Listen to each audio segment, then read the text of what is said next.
जय हिंद, वंदे मातरम। आप सभी का बहुत बहुत स्वागत है सक्सेस वर्ल्ड MCQ चैनल पर। तो चलिए आज से बिहार पुलिस कांस्टेबल एग्ज़ाम 2022 के लिए एक नए बुक से प्रैक्टिस सेट को स्टार्ट कर रहे हैं। जैसे कि आपको स्क्रीन पर दिख रहा होगा बुक, ये बुक बिहार पुलिस एग्ज़ाम के लिए बहुत ही शानदार और बेस्ट बुक है। इस बुक्स में जो क्वेश्चंस दिए गए हैं अन्य किताबों की अपेक्षा एक लेवल थोड़ा सा ऊपर दिया गया है, इसलिए प्रैक्टिस सेट आप लोगों के लिए इम्पोर्टेंट होने वाला है। जल्दी जल्दी से सभी लोग लाइव में जुड़ जाइए। सभी को गुड इवनिंग। और ये प्रैक्टिस सेट आपको डेली रात 8:30 बजे लाइव चैट के साथ मिलेगा। तो आज के सेशन का पहला प्रश्न है, सिंधु सभ्यता का नगर लोथल ये कहाँ स्थित है? आपको आंसर करने के लिए मैक्सिमम 5 सेकंड का टाइम दिया जाता है। अगर आप लोगों को आंसर पता है तो आप लोग लाइव चैट में अपना अपना आंसर जरूर करेंगे। तो देखिए, ये जो लोथल है ये सिंधु सभ्यता का नगर है और ये कहाँ स्थित है? तो ये गुजरात में स्थित है। पूछा जाता है कि लोथल किस नदी के तट पर स्थित है? तो ये भोगवा नदी के किनारे स्थित है, गुजरात में, ध्यान रखना है। नेक्स्ट क्वेश्चन को देखते हैं, बिंदुसार के दरबार में कौन राजदूत था? चलिए आंसर करते जाएंगे। बहुत ही शानदार प्रश्न है। तो देखिए, इस प्रश्न का सही जवाब जो ही बच्चे लाइव चैट में ऑप्शन सी को दे रहे हैं बिल्कुल सही जवाब हो जाएगा। बिंदुसार के समय में सीरिया के शासक एंटियोकस प्रथम ने डायमेक्स नामक राजदूत को भेजा था बिंदुसार के दरबार में। और फ्रेंड्स, इस प्रैक्टिस सेट से पहले भी हमने बहुत सारे प्रैक्टिस सेट को कवर किया है। अगर आप लोगों ने उन सभी प्रैक्टिस सेट को नहीं किया है तो सभी के लिंक आपको डिस्क्रिप्शन बॉक्स में मिल जाएगा। सभी को जाके सॉल्व कीजिए। और इसके साथ साथ 2010 से लेकर 2021 तक में बिहार पुलिस कांस्टेबल के एग्जाम में जितने भी पॉलिटी के, हिस्ट्री के, ज्योग्राफी के, इकोनॉमिक्स के, साइंस के और हिंदी के प्रश्न पूछे गए थे, उन सभी को अलग अलग वीडियो में भी कवर किया गया है। उन सभी का लिंक आपको डिस्क्रिप्शन बॉक्स में मिल जाएगा। तो चलिए इसी के साथ आगे बढ़ते हैं। बौद्ध संघ के नियम मूलतः किस पुस्तक में दिए गए हैं? सोच समझ कर आंसर करना है। चलिए टाइम्स अप। तो देखिए, बौद्ध संघ के जो नियम है ये मूलतः दिए गए हैं विनय पिटक में। तो बी ऑप्शन हमारा बिल्कुल सही जवाब हो जाएगा, विनय पिटक में। नेक्स्ट क्वेश्चन देखिए, पृथ्वीराज चौहान के विरुद्ध मोहम्मद गौरी के आक्रमण के समय कन्नौज पर निम्नलिखित में से किस वंश का शासन था? चलिए आंसर करते जाएंगे। बहुत ही ज़बरदस्त और शानदार प्रश्न है और प्रत्येक स्टूडेंट को नीचे लाइव चैट में आंसर करते जाना है। तो देखिए, पृथ्वीराज चौहान के विरुद्ध मोहम्मद गौरी के आक्रमण के समय कन्नौज पर जो है ये गढ़वाल वंश का शासन था। तो इस प्रश्न का सही जवाब हो जाएगा गढ़वाल। डी ऑप्शन हमारा बिल्कुल सही जवाब है। नेक्स्ट क्वेश्चन है, नरम और गरम दल लोग कांग्रेस के किस अधिवेशन में एक हो गए थे? चलिए, तो देखिए, इस प्रश्न का सही जवाब जो ही बच्चे लाइव चैट में ऑप्शन डी को दे रहे हैं बिल्कुल सही जवाब है। नरम एवं गरम दल के लोग कांग्रेस के लखनऊ अधिवेशन जो कि 1916 ईस्वी में हुआ था, इसमें एक हो गए थे। और इस अधिवेशन की अध्यक्षता किसने किया था? तो अंबिकाचरण मजूमदार ने। पूछा जाता है, ध्यान रखना है। नेक्स्ट क्वेश्चन देखिए, दो पारिस्थितिक तंत्र के मध्य के संक्रमण क्षेत्र को क्या कहते हैं? चलिए टाइम्स अप। तो देखिए, दो पारिस्थितिक तंत्र के मध्य के संक्रमण क्षेत्र को क्या बोला जाता है? इकोटोन बोला जाता है। सी ऑप्शन हमारा बिल्कुल सही जवाब है। नेक्स्ट क्वेश्चन देखिए, भारत में विस्तृत क्षेत्र अत्यधिक वर्षा भिन्नता वाले हैं, वर्षा विविधता की संभावना सर्वाधिक है, किस क्षेत्र में? चलिए आंसर करते जाएंगे। तो देखिए, इस प्रश्न का सही जवाब क्या हो जाएगा? डी हो जाएगा, अति निम्न वर्षा वाले क्षेत्र में, ध्यान रखना है। नेक्स्ट क्वेश्चन, महासागरों तथा झीलों में जल की उस परत को जो सतह की गर्म परत गहराई की ठंडी परत को अलग करती है उसे क्या बोला जाता है? तो देखिए, उसे बोला जाता है ताप प्रवण स्तर, सी ऑप्शन बिल्कुल सही जवाब हो जाएगा। अधिसर का मतलब क्या होता है? तो झील या समुद्र में गर्म जल की परत को अधिसर बोलते हैं। और अधः स्तर का मतलब होता है झील या समुद्र में ठंडे जल की परत को बोला जाता है अधः स्तर। और हाइपोथर्मिया का मतलब क्या होता है? तो शरीर का तापमान असमान रूप से कम हो जाना, जिसे हाइपोथर्मिया बोला जाता है, ध्यान रखना है। नेक्स्ट क्वेश्चन, 2011 की जनगणना के अनुसार भारत का सर्वाधिक आबादी वाला राज्य कौन सा है? चलिए आंसर करते जाएंगे। तो देखिए इस प्रश्न का सही जवाब हो जाएगा डी ऑप्शन, पश्चिम बंगाल। कितना था? तो 904 है पश्चिम बंगाल में। और उत्तर प्रदेश की बात करें तो यहाँ पे 689। केरल की बात करें तो केरल में 819। और बिहार की बात करें तो बिहार में कितना था? 880 था। तो सबसे अधिक किसमें हो जाएगा? पश्चिम बंगाल हो जाएगा। 904 सर्वाधिक आबादी वाला राज्य। नेक्स्ट क्वेश्चन, लोक कल्याणकारी राज्य कहा जाता है? चलिए आंसर करते जाएंगे। तो देखिए लोक कल्याणकारी राज्य किसे कहा जाता है? तो इस प्रश्न का सही जवाब हो जाएगा व्यक्तिवाद एवं समाजवाद की मध्य स्थिति को लोक कल्याणकारी राज्य कहा जाता है, ध्यान रखना है। नेक्स्ट क्वेश्चन देखिए, निम्नांकित में से कौन दैवीय उत्पत्ति सिद्धांत की विशेषता नहीं है? चलिए आंसर करते जाएंगे। प्रश्न थोड़ा सा जो है एक लेवल ऊपर है, लेकिन यकीन मानिए ये प्रश्न आप लोगों के लिए इम्पोर्टेंट भी है। तो देखिए इस प्रश्न का सही जवाब हो जाएगा सी ऑप्शन। क्या हो जाएगा? इसने सामान्य जन में कानून और शासन सत्ता के प्रति निष्ठा उत्पन्न की। ये जो है उत्पत्ति सिद्धांत विशेषता नहीं है दैवीय उत्पत्ति सिद्धांत की। नेक्स्ट क्वेश्चन, संप्रभुता राज्य की सर्वोच्च इच्छा है, यह स्टेटमेंट किसका है? चलिए आंसर करते जाएंगे। तो देखिए संप्रभुता राज्य की सर्वोच्च इच्छा है, यह स्टेटमेंट जो है ये किसका है? तो विलोबी का है। बी ऑप्शन हमारा बिल्कुल सही जवाब है। नेक्स्ट क्वेश्चन, वैधानिक तथा राजनीतिक संप्रभुता के मध्य विभेदीकरण किया गया, किसके द्वारा किया गया?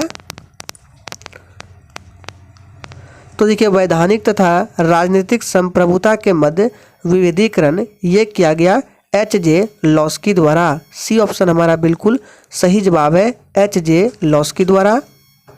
नेक्स्ट क्वेश्चन, लोकमत का अर्थ क्या है? फटाफट से आंसर करते जाएंगे और ये प्रश्न आप लोगों के लिए इम्पोर्टेंट है। लोकमत का अर्थ क्या है? तो देखिए इस प्रश्न का सही जवाब है सभी नागरिकों का एक मत, ये लोकमत का अर्थ है। तो डी ऑप्शन हमारा बिल्कुल सही जवाब हो जाएगा। नेक्स्ट क्वेश्चन, मुद्रा की मांग है। चलिए फटाफट से आंसर करते जाएंगे। मुद्रा की मांग क्या है? तो देखिए मुद्रा की मांग जो है ये व्युत्पन्न मांग है। सी ऑप्शन बिल्कुल सही जवाब है। नेक्स्ट क्वेश्चन, पूर्ति अपनी मांग उत्पन्न करती है, यह किसका विचार है? चलिए ये सभी प्रश्न आप लोग डायरेक्ट याद कर लीजिए। पूर्ति अपनी मांग उत्पन्न करती है, किसका ये स्टेटमेंट है? तो देखिए ये जो स्टेटमेंट है इसका राइट आंसर हो जाएगा जे.बी. से का। सी ऑप्शन बिल्कुल सही जवाब है, ध्यान रखना है। नेक्स्ट क्वेश्चन, बजट एक बड़ा यंत्र है, किसका है? तो देखिए बजट एक बड़ा यंत्र ये राजकोषीय निधि का एक बड़ा यंत्र है। तो फर्स्ट ऑप्शन हमारा बिल्कुल सही जवाब हो जाएगा। नेक्स्ट क्वेश्चन, निम्नलिखित में से कौन भारत में प्राप्त सबसे बड़ा हड़प्पा स्थल है? चलिए आंसर करते जाएंगे, इंपॉर्टेंट प्रश्न है। तो देखिए इस प्रश्न का सही जवाब हो जाएगा राखी गढ़ी। डी ऑप्शन बिल्कुल सही जवाब हो जाएगा। राखी गढ़ी कहाँ है? हरियाणा में है। और राखी गढ़ी से ही मिट्टी का बना हल प्राप्त हुआ है और यहाँ से मुद्रा प्राप्त हुआ है जिस पर सिंधु लिपि का एक लेख भी अंकित है। नेक्स्ट क्वेश्चन, प्रतीत्य समुत्पाद का सिद्धांत संबंधित है। चलिए आंसर करेंगे। तो देखिए प्रतीत्य समुत्पाद का सिद्धांत जो है ये बौद्ध धर्म से संबंधित है। तो बी ऑप्शन बिल्कुल सही जवाब है, बौद्ध धर्म से। नेक्स्ट क्वेश्चन, कुतुबुद्दीन ऐबक द्वारा पराजित होने वाला बुंदेलखंड का शासक कौन था? चलिए आंसर करते जाएंगे और सेशन पर क्लिक किया है तो सेशन को पूरा एंड तक जरूर देखना है। तो देखिए कुतुबुद्दीन ऐबक द्वारा पराजित होने वाला बुंदेलखंड का शासक कौन था? तो ये परम द्विदेव था। ए ऑप्शन बिल्कुल सही जवाब हो जाएगा, परम द्विदेव था, याद रखना है। नेक्स्ट क्वेश्चन, विजयनगर शहर किस नदी के तट पर बसा हुआ था? इंपॉर्टेंट प्रश्न है। तो देखिए विजयनगर शहर जो है तुंगभद्रा नदी के तट पर बसा हुआ था। तो सी ऑप्शन हमारा बिल्कुल सही जवाब हो जाएगा, तुंगभद्रा नदी। नेक्स्ट क्वेश्चन, निम्नलिखित में से कौन रूपांतरित चट्टान नहीं है? पूछा गया प्रश्न है। तो देखिए इनमें से जो रूपांतरित चट्टान नहीं है वो ग्रेनाइट है। ग्रेनाइट जो है ये रूपांतरित चट्टान नहीं है, ध्यान रखना है। नेक्स्ट क्वेश्चन, वायुमंडल की जो परत रेडियो संचार को संभव बनाती है वह कौन सी परत है? तो देखिए उस परत का नाम है आयन मंडल। सी ऑप्शन हमारा बिल्कुल सही जवाब हो जाएगा। वायुमंडल के सबसे निचली परत क्षोभ मंडल है और इसी में मौसम संबंधी जितने भी घटनाएं होती है, बारिश का आना, बादल का गरजना, आंधी तूफान, ये सभी क्षोभ मंडल में ही होती है। और वायुयान किस मंडल में उड़ते हैं? तो समताप मंडल में वायुयान उड़ते हैं। समताप मंडल में ही ओजोन परत पाया जाता है। ओजोन दिवस कब मनाया जाता है? 16 सितंबर को मनाया जाता है, ध्यान रखना है। तो सी ऑप्शन बिल्कुल सही जवाब हो जाएगा, आयन मंडल। नेक्स्ट क्वेश्चन, भारत में रबी के दौरान फसलों के निम्नलिखित समूहों में से किसको उगाया जाता है? यानी कि आपको बताना है इन चारों ऑप्शन में से रबी के फसल कौन कौन से हैं। तो देखिए इस प्रश्न का सही जवाब क्या हो जाएगा? गेहूँ, जौ, चना, ये जो है रबी की फसल है। तो फर्स्ट ऑप्शन हमारा बिल्कुल सही जवाब हो जाएगा। रबी की फसल जो है ये सामान्यतः अक्टूबर नवंबर में बोया जाता है और अप्रैल मई में काटा जाता है। नेक्स्ट क्वेश्चन, संविधान के अंतर्गत मूल अधिकारों को संरक्षक यानी मूल अधिकारों का संरक्षक कौन है? मोस्ट इंपॉर्टेंट प्रश्न है, चलिए आंसर करेंगे। संविधान के अंतर्गत मौलिक अधिकार जो है इसके संरक्षक कौन है? तो ये है सर्वोच्च न्यायालय। सी ऑप्शन बिल्कुल सही जवाब हो जाएगा।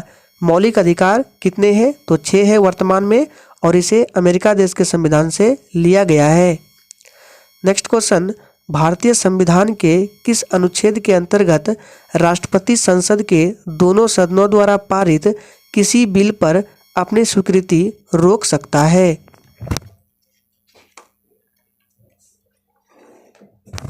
चलिए तो देखिए इस प्रश्न का सही जवाब क्या हो जाएगा? तो डी ऑप्शन हमारा बिल्कुल सही जवाब है, अनुच्छेद 111 के तहत। नेक्स्ट क्वेश्चन, भारत में राज्यों का भाषा के आधार पर पुनर्गठन कब किया गया? इस प्रश्न का आंसर आप लोगों को नीचे कमेंट बॉक्स में देना है। नेक्स्ट क्वेश्चन देखिए, व्यक्ति का अधिकार जो उसे सहज ही प्राप्त है, जिससे उसे वंचित नहीं किया जा सकता और न ही उसे स्थानांतरित किया जा सकता है, वह कौन सा अधिकार है?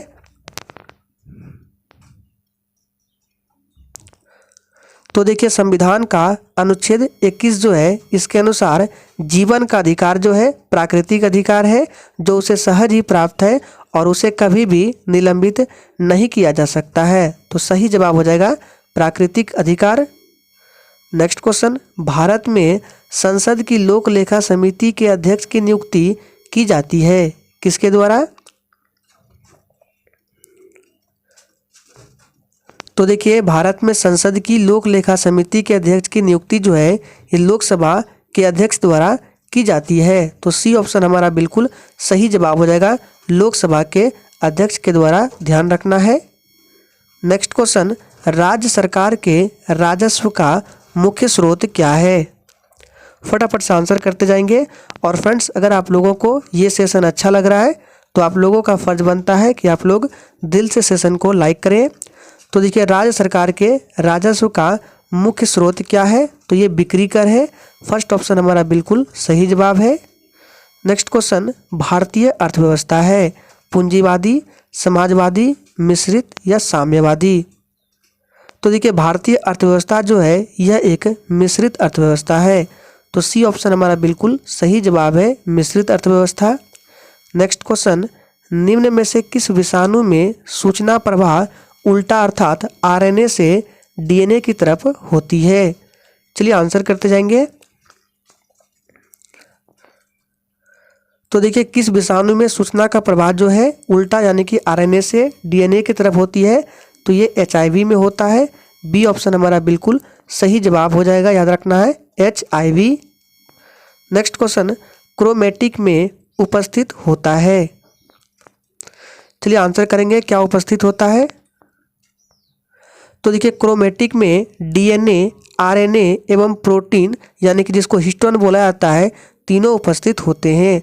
तो सही जवाब हो जाएगा डीएनए, आरएनए, प्रोटीन यानी कि हिस्टोन, याद रखना है। नेक्स्ट क्वेश्चन, सूत्री विभाजन की किस अवस्था में गुणसूत्र अपनी पहचान खो देते हैं? चलिए आंसर करते जाएंगे। और देखिए ये सभी जितने भी प्रश्न कराए जा रहे हैं सभी प्रश्न आप लोगों के लिए इम्पोर्टेंट है, सिलेक्टेड प्रश्न है, वही प्रश्न है जो आपके एग्जाम में पूछे जा सकते हैं। तो पूछा जा रहा है क्या, सूत्री विभाजन की किस अवस्था में गुणसूत्र अपनी पहचान खो देते हैं? तो ये प्रोफेज में, ए ऑप्शन बिल्कुल सही जवाब हो जाएगा। सूत्री विभाजन की प्रोफेज प्रावस्था में गुणसूत्र अपनी पहचान खो देता है। नेक्स्ट क्वेश्चन, क्लोराइड शिफ्ट संबंधित है? तो देखिए क्लोराइड शिफ्ट जो है ये रक्त में कार्बन डाइऑक्साइड परिवहन से संबंधित है। तो बी ऑप्शन सही जवाब हो जाएगा, रक्त में CO2 परिवहन से। नेक्स्ट क्वेश्चन, इनमें से कौन सा शैवाल समुद्री पानी में बहुत गहराई में मिल सकता है? बहुत ही शानदार और ज़बरदस्त प्रश्न है, चलिए आंसर करेंगे। तो देखिए लाल शैवाल जो है ये समुद्री पानी में अत्यधिक गहराई में पाया जाता है। तो सही जवाब हो जाएगा लाल शैवाल। नेक्स्ट क्वेश्चन, स्वस्थ मनुष्य में हृदय चक्र की अवधि होती है? फटाफट से आंसर करते जाएंगे। स्वस्थ मनुष्य में हृदय चक्र की अवधि होती है।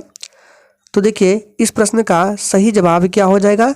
सी ऑप्शन हो जाएगा 0.8 सेकेंड। नेक्स्ट क्वेश्चन, भक्ति काल की रामाश्रयी शाखा के निम्न में से कौन से कवि है? चलिए आंसर करेंगे, ये हिंदी के मोस्ट इम्पोर्टेंट प्रश्न है। तो देखिए इस प्रश्न का सही जवाब हो जाएगा तुलसीदास। डी ऑप्शन बिल्कुल सही जवाब है। तुलसीदास भक्ति काल की राम भक्ति शाखा के कवि है।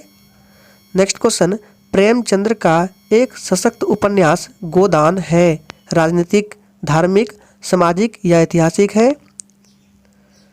तो देखिए गोदान जो है ये प्रेमचंद का एक सामाजिक उपन्यास है। तो सही जवाब हो जाएगा सी ऑप्शन, सामाजिक। नेक्स्ट क्वेश्चन, किस वाक्य में सकर्मक क्रिया नहीं है? चलिए आंसर करते जाएंगे।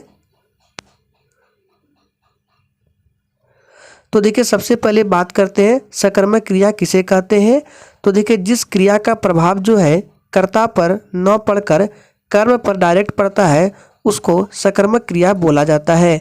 जैसे कि देखिए ऑप्शन सी जो है श्याम रोता है, इसमें कर्म है ही नहीं इसलिए सकर्मक क्रिया ये नहीं है, बाकी ये तीनों जो है सकर्मक क्रिया के उदाहरण है। नेक्स्ट क्वेश्चन, परिणामवाचक क्रिया विशेषण का वाक्य होगा, यानी कि इन चारों ऑप्शन में से कौन सा वाक्य है जो परिणामवाचक क्रिया विशेषण को दर्शाता है? तो देखिए इस प्रश्न का सही जवाब क्या हो जाएगा? वह बहुत थक गया है। ए ऑप्शन जो है ये परिणामवाचक क्रिया विशेषण का उदाहरण है, ध्यान रखना है। नेक्स्ट क्वेश्चन, व्याकरण की दृष्टि से कौन सा शब्द विशेषण नहीं है? तो देखिए व्याकरण की दृष्टि से पूछा जा रहा है कौन सा शब्द विशेषण नहीं है। ये भय जो है ये विशेषण नहीं है, याद रखना है। नेक्स्ट क्वेश्चन, निम्नलिखित में से कौन सा शब्द जातिवाचक संज्ञा नहीं है? चलिए आंसर करते जाएंगे। तो देखिए जातिवाचक संज्ञा किसे कहते हैं? जिस शब्द से किसी वस्तु या प्राणी के संपूर्ण जाति का बोध होता है उसे जातिवाचक संज्ञा कहते हैं। जैसे जवान जो है ये जातिवाचक संज्ञा का उदाहरण है। बालक भी जातिवाचक है क्योंकि बालक में सभी बालक आते हैं, मनुष्य के अंतर्गत सभी प्राणी आ जाते हैं। लेकिन ऑप्शन सी जो है सुंदर ये जातिवाचक संज्ञा नहीं है, याद रखना है। नेक्स्ट क्वेश्चन, राम आम खाता है इस वाक्य में वाच्य का कौन सा रूप है? तो देखिए राम आम खाता है इस वाक्य में कर्तरीवाच्य है, तो राइट आंसर हो जाएगा कर्तरीवाच्य। इस तरह से लिखा जाता है, टाइपिंग एरर है, कर्तरीवाच्य है, ध्यान रखना है। चलिए आगे देखते हैं। मौर्य प्रशासन में माप और तौल अध्यक्ष था, यानी कि मौर्य प्रशासन के समय में माप और तौल का अध्यक्ष क्या कहलाता था? तो ये कहलाता था पौतावध्यक्ष। डी ऑप्शन बिल्कुल सही जवाब है। नेक्स्ट क्वेश्चन, चंद्रगुप्त मौर्य का प्राचीनतम अभिलेख में मिलता है। चलिए तो देखिए चंद्रगुप्त मौर्य का प्राचीनतम अभिलेख के उद्धरण जो है रुद्रदामन का जूनागढ़ शिलालेख में मिलता है। तो इस प्रश्न का सही जवाब हो जाएगा रुद्रदामन का जूनागढ़ शिलाभिलेख। नेक्स्ट क्वेश्चन, सिंधु सभ्यता के बारे में कौन सा कथन असत्य है? तो देखिए सिंधु सभ्यता के बारे में ऑप्शन डी जो है लोग लोहे से परिचित थे, ये कथन असत्य है, याद रखना है, क्योंकि सिंधु सभ्यता के लोग लोहे से परिचित नहीं थे। नेक्स्ट क्वेश्चन, पूर्ण स्वराज की शपथ कांग्रेस के निम्न अधिवेशन में किसमें ली गई थी? चलिए आंसर करते जाएंगे। तो देखिए 1929 में जो लाहौर अधिवेशन हुआ था उसमें पूर्ण स्वराज की शपथ कांग्रेस के द्वारा लिया गया था, तो सही जवाब हो जाएगा लाहौर अधिवेशन। और इस अधिवेशन की अध्यक्षता किसने किया था? तो पंडित जवाहरलाल नेहरू ने। नेक्स्ट क्वेश्चन है, निम्नलिखित देशों में से किस एक में रेड रिवर डेल्टा है? चलिए आंसर करते जाएंगे, सभी प्रश्न इंपॉर्टेंट है। तो देखिए इस प्रश्न का सही जवाब क्या हो जाएगा? रेड नदी जो है, पूछा जाए रेड रिवर, यानी कि रेड नदी जो है ये चीन से निकलती है तथा टांकिंग की खाड़ी में गिरती है, और यह नदी वियतनाम के डेल्टा का निर्माण करती है, तो इसका सही जवाब हो जाएगा वियतनाम। नेक्स्ट क्वेश्चन, भारतीय राष्ट्रीय कांग्रेस ने असहयोग आंदोलन किस वर्ष प्रारंभ किया था? चलिए आंसर करते जाएंगे। तो देखिए भारतीय राष्ट्रीय कांग्रेस ने असहयोग आंदोलन किस वर्ष प्रारंभ किया था? तो ये 1920 में किया था। सी ऑप्शन हमारा बिल्कुल सही जवाब है। तो आज के सेशन में हम लोगों ने इस नए बुक से 50 मोस्ट इंपॉर्टेंट प्रश्नों को कवर किया, जिसमें जीके, जीएस और हिंदी के प्रश्न शामिल थे। तो आज के लिए इतना ही। अगर सेशन अच्छा लगा हो तो सभी लोग सेशन को दिल से जरूर लाइक कीजिएगा।